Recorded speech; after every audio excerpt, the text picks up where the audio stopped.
दर्शन और मैं हूं आपके साथ शैलेंद्र पांडे। एकादशी का जो व्रत है, एकादशी का जो मौका है, ये एक ऐसा मौका होता है जब हम अपने मन को, अपने शरीर को और अपनी आत्मा को शुद्ध कर सकते हैं। लेकिन कुछ एकादशियां ऐसी होती हैं जिस पर इन सब के अलावा कुछ विशेष तरह के फायदे भी हो सकते हैं।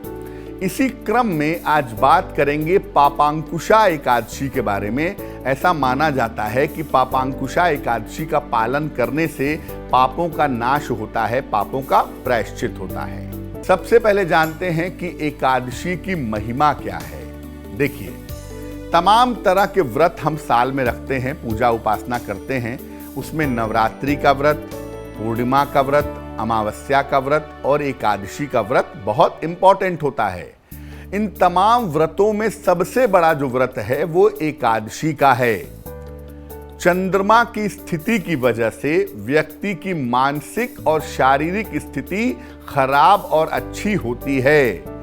ऐसी दशा में जब आप एकादशी का व्रत रखते हैं तो इससे चंद्रमा के हर खराब प्रभाव को रोका जा सकता है। यहां तक कि जो ग्रहों का असर है उसके प्रभाव को भी काफी कम किया जा सकता है, क्योंकि एकादशी व्रत का सीधा प्रभाव आपके मन, आपके शरीर दोनों पर पड़ता है। इसके अलावा एकादशी के व्रत से जो अशुभ संस्कार हैं, जो नकारात्मक संस्कार हैं, उनको भी नष्ट किया जा सकता है। अब ये जानते हैं कि पापांकुशा एकादशी इतनी ज्यादा महत्वपूर्ण क्यों है। देखिए, वैसे तो हर एकादशी अपने आप में महत्वपूर्ण है, लेकिन पापांकुशा एकादशी अपने को तो लाभ पहुंचाती ही है, दूसरे को भी फायदा पहुंचाती है। इस एकादशी पर भगवान विष्णु के पद्मनाभ स्वरूप की उपासना की जाती है। भगवान विष्णु का पद्मनाभ स्वरूप वो है जिसमें उनके नाभि से कमल निकल रहा है और कमल के ऊपर ब्रह्मदेव बैठे हुए हैं।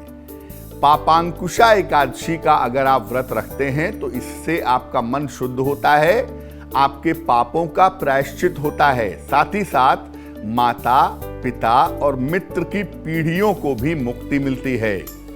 इस बार पापांकुशा एकादशी 27 अक्टूबर को है।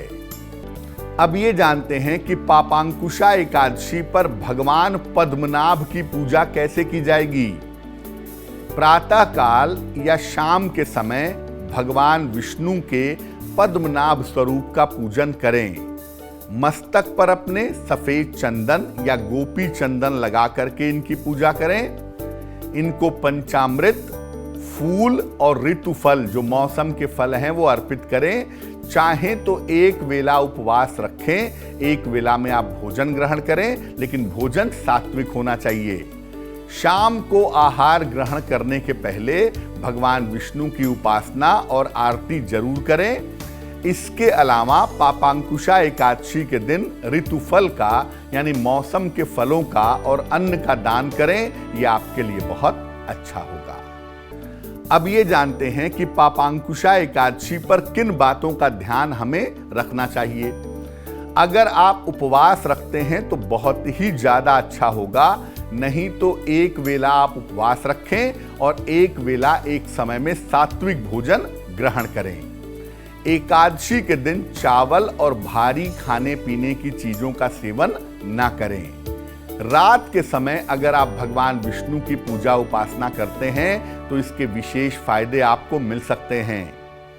पापांकुशा एकादशी के दिन इस बात का ध्यान रखिए कि आप क्रोध नहीं करेंगे, कम बोलेंगे और अपने आचरण पर नियंत्रण बनाए रखेंगे।